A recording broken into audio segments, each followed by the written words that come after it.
Hello friend, मैं सुखदेव चौहान आपके अपने यूट्यूब चैनल मैथ 121 में आपका हार्दिक स्वागत करता हूं। यानी फ्रेंड, आप देख रहे होंगे कि आरआरबी एनटीपीसी जो आपका फर्स्ट स्टेज सीबीटी 1 है, यानी 15 जनवरी को उन्होंने रिजल्ट देने के लिए बोला है।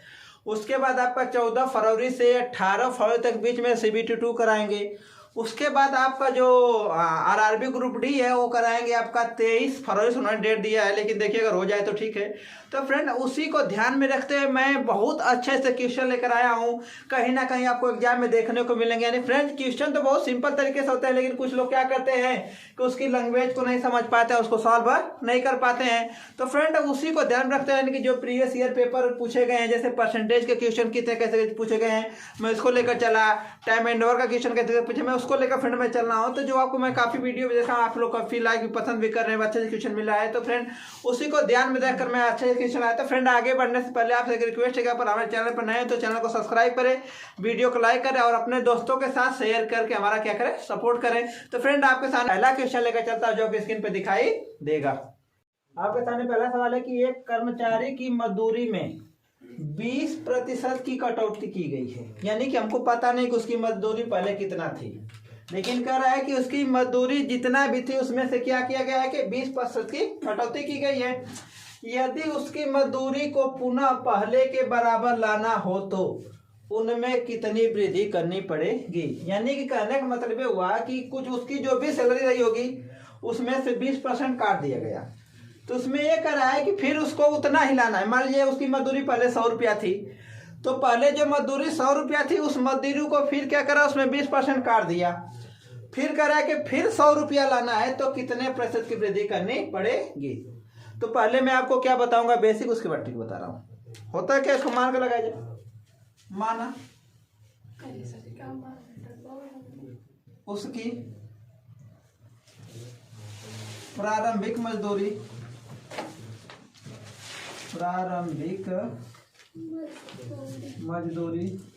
कितना थी, 100 थी। मान लीजिए 100 रुपये थी। क्लियर हुआ। अब इसमें क्या करा है कि 20% की कटौती कर दिया गया। यानी क्या किया गया, 20% की कटौती हो गया। तो 100 का 20% निकाल लीजिए, तो 100 गुणे 20/100। 100 से 100 क्या हो गया, कट गया। हो कितना गया, 20। अब कितनी उसकी, अब नई मजदूरी कितनी रह गई, तो नई मजदूरी जो होगी उसकी कितनी हो जाएगी, 100 माइनस का 20। अब कितना हो गया, 80 हो गया। ये तो आपको मतलब, ये तो आपकी मजदूरी हो गई कितनी, अब हो गई उसकी 80।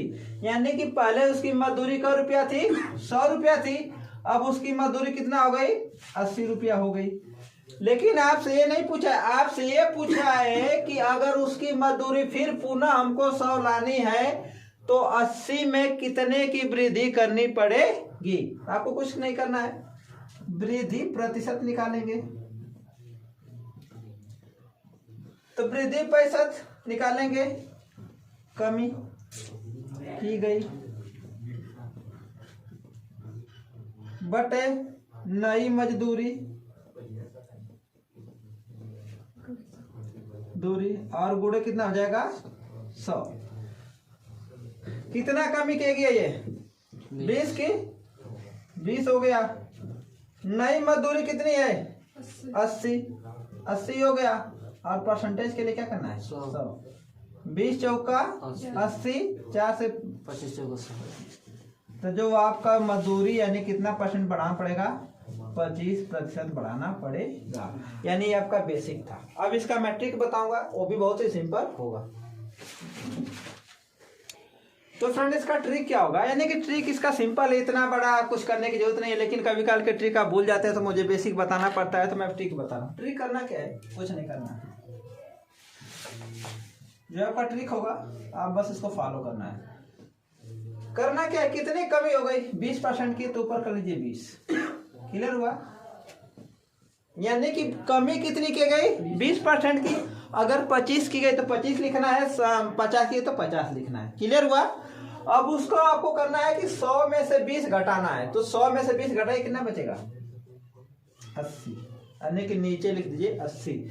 यानी कि अगर यहाँ पे आपका 20 रहेगा तो 100 में से 20 घटा कर लिखना है, 25 रहेगा तो 100 में से 25 घटा कर लिखना है। क्लियर हुआ?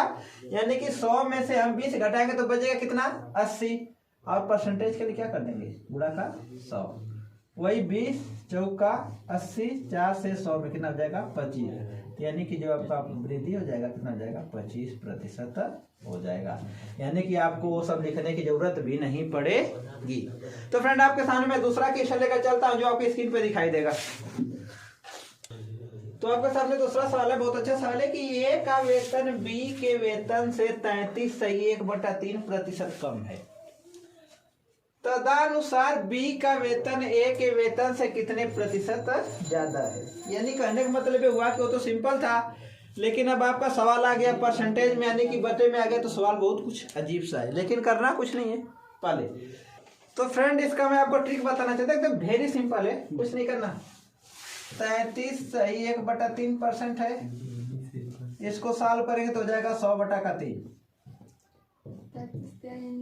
क्लियर हुआ? यानी हो जाएगा 100/3। अगर मैं बात करूं, अगर इसको मैं 300 मान लेता हूं परसेंटेज में, कोई दिक्कत तो नहीं होगी।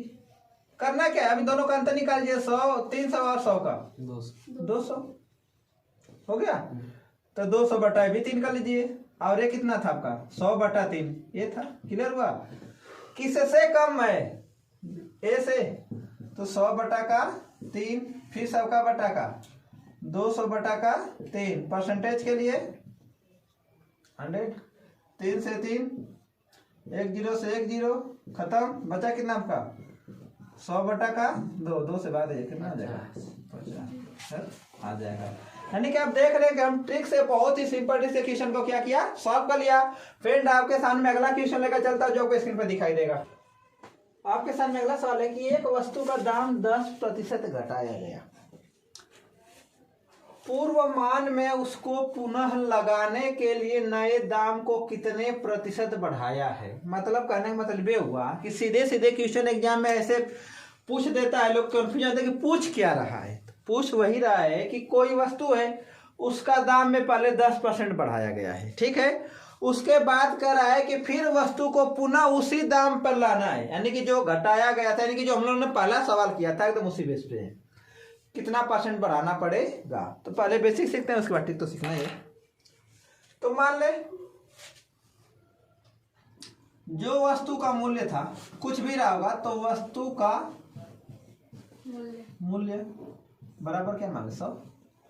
अब यहाँ पे कुछ लोग कहते हैं कि सिर्फ 100 मानकर ही लगाया जाता है। 100 मानकर मैं इसलिए लगाता हूं कि आपको कैलकुलेशन एकदम सिंपल हो जाए। आप x y z a b c d 1 2 4 कुछ भी मानकर लगाइए, आंसर उतना ही आएगा। 100 मान लिया। कितना घटाया गया? घटाया गया कितना? 10%। तो कमी कितनी हुई? कमी देख लिया जाए, कमी कितनी? तो 100 का 10/100 कट गया, कमी हो गई कितना? 10। अब नया दाम कितना हो गया? नया दाम, अच्छा नया मूल्य जो भी लिखना है, नया मूल्य क्या करेंगे? 100 माइनस का 10 कितना आपका हो जाएगा? 90। क्लियर हुआ? अब आपसे ये पूछा है कि पुनः उसी दाम को हमको लाना है, तो क्या करना पड़ेगा? कितने प्रतिशत की वृद्धि करनी पड़ेगी? तो क्या हो जाएगा? वृद्धि प्रतिशत बराबर कुल कमी बटे नया मूल्य गुणा कितना हो गया आपका? 100। कुल कमी कितनी है आपकी? 10 की। नया मूल्य कितना है? 90। गुणा कितना? 100। 0 0 क्या हो गया? कट गया। 100 1 का 100 बटे कितना हुआ? 9। तो आपका जो आंसर आएगा 11.11% ये भी आ सकता है, आपका आ सकता है 11 सही 1/9% ये भी आ सकता है। यानी ये भी आंसर सही है और ये भी आंसर सही है। यानी फ्रेंड इसका मैं अब ट्रिक लेकर चलता हूं जो आपकी स्क्रीन पे दिखाई देगा। तो इसका ट्रिक क्या है? करना कुछ नहीं है। कितना घटा गया? 10 किस में से घटाया गया? 100 में से। तो क्या कर लीजिए, 100 माइनस का 10 कर लीजिए। अब गुणा कितना? 100 कुछ नहीं, 10 बटा कितना? 90 गुणा कितना? 100। 0 0 क्या हो गया? कट गया। बचा कितना? 100 बटा का 9, भाग दीजिए। तो 11.11% ये भी आ सकता है, या 11 से 1 बटा का 9% ये भी आ सकता है। यानी फ्रेंड देख रहे हैं हम ट्रिक से क्या क्या क्वेश्चन क्या क्या बहुत ही सिंपल इससे क्या क्या सॉल्व कर लिया। फ्रेंड आपके सामने अगला क्वेश्चन लेकर चलता हूं जो स्क्रीन पे दिखाई देगा। आपके सामने अगला सवाल है कि दिया है कि यदि ए की आय बी से 40% अधिक है, यानी कि मेरा कहने का मतलब ये हुआ कि ए की आय जितनी भी रही होगी उसमें, अरे बी की आय जितनी भी रही होगी उससे बी का 40% क्या होगा? अधिक होगा। तो पूछा है कि बी की आय ए की आय से कितना प्रतिशत कम होगी। तो बी की आय हमने क्या मान लिया? 100 मान लिया। तो ए की आय कितनी हो जाएगी? बी से 40% अधिक। तो 40% का मतलब अगर अधिक पूछ रहा है तो 100 में जोड़ दीजिए, आप कम पूछ रहा है तो 100 में क्या कर दीजिए? घटा दीजिए। तो कितना हो जाएगा? 140 हो जाएगा। सीधे सीधे कर लीजिए, कुछ करने की आपको जरूरत नहीं है। यानी मेरे कहने का मतलब ये हुआ है अगर अधिक दे रहा है तो 100 में जोड़ दीजिए, कम करा है तो 100 में क्या कर दीजिए? घटा कर दीजिए। कितना अधिक है? 40। तो ए की आय कितनी हो गई? 40 हो गई। क्लियर हुआ? कराए कि बी की आय ए की आय से कितना प्रतिशत कम है, पहले देख लीजिए कम है कितना। तो जो बी की आय है ए की आय से कितना कम है? 40 कम है। क्लियर हुआ? तो 40 हुआ तो हमने क्या कर लिया? 40% पूछा, परसेंट निकले जाए। किससे कम है? ए से। ए को क्या रखेंगे? 140। परसेंटेज के लिए क्या करेंगे? 100। 0 से 0 क्या हो गया? कट गया। 2 दूना 4, 2 साते 14। ऊपर हो गया 200 बटा कितना? 7, भाग दे दीजिए। 7 दूना का 14, बचा कितना? 6 बचा ना, तो 60 हो गया। 7 वाठे 56, बचा कितना? 2 और 4 बटा कितना हो जाए आपका? 7। यानी 28 ही 4 बटा का 7% क्या है?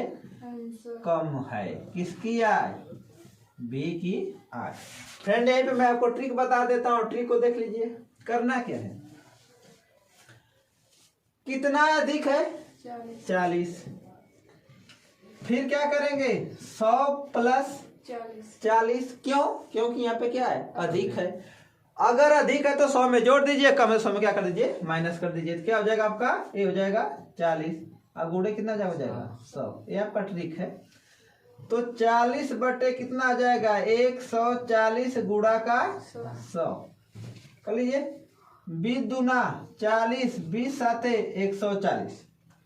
तो आपका ऊपर कितना हो जाएगा? 200 बटा कितना हो जाएगा? 7। अब भाग देंगे तो वही आएगा 28 ही 4 बटा का 7%। यानी फ्रेंड आपका सवाल क्या हो गया? सॉल्व हो गया। फ्रेंड आपके सामने मैं अगला क्वेश्चन लेकर चलता हूं जो आपके स्क्रीन पे दिया कि बहुत अच्छा सवाल है, बहुत ही इंटरेस्टिंग सवाल है। दिया कि चीनी के मूल्य में 20% की वृद्धि हो गई। यानी कि मान लीजिए चीनी का मूल्य हमको पता नहीं है, लेकिन मान लीजिए चीनी की वृद्धि 20% बढ़ गई। और कोई गृहिणी है कि अपनी चीनी की खपत कम करके उसको खर्च को पहले जैसा रखना चाहती है। मतलब कहने मतलब ये हुआ कि मान लीजिए चीनी का दाम बढ़ गया, ठीक है। अगर कोई गृहिणी मान लीजिए चीनी प्रयोग कर रही थी 5 किलो, क्लियर हुआ ना? पहले 5 किलो यूज कर रही थी, अब चीनी कितना कम खरीदे कि उसका जो खर्च हो रहा था पहले ही जैसा हो। यानी मेरा कहने का मतलब ये हुआ कि मान लीजिए चीनी पहले वो चीनी पर खर्च कर रही थी 100 रुपया, क्लियर हुआ?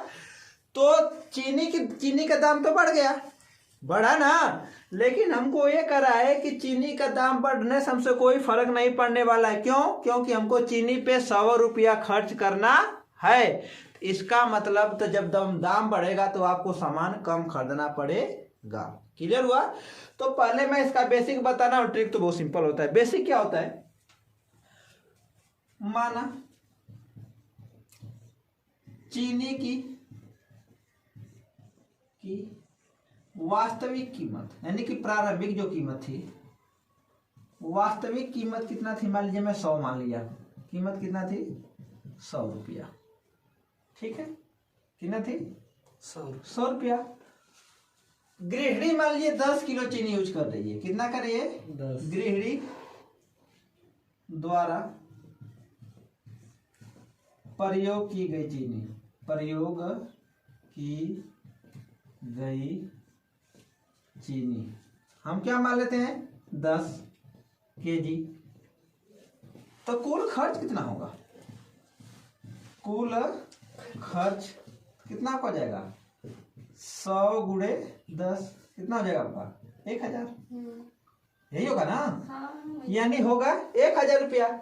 लेकिन अब कर आया, यानी कि अगर ये कीमत बढ़ने के पहले से है, लेकिन कर आए कि अब चीनी की कीमत 20% बढ़ गई, तो नई कीमत कितनी हो गई आपकी, बढ़ गए तो 100 जोड़ दीजिए तो 120 रुपया हो गई। क्लियर हुआ। अब ये कर आए कि चीनी की अब तो दाम बढ़ गया, 120 रुपया हो गया। अब अगर मैं बात करूंगा, अगर अब फिर अगर 10 केजी अगर यूज करती है तो 10 गुणे 120 कितना हो गया 112, यानी कि 1200 रुपया हो गया। कुल खर्च कितना हो जाएगा 1200 हो जाएगा ना।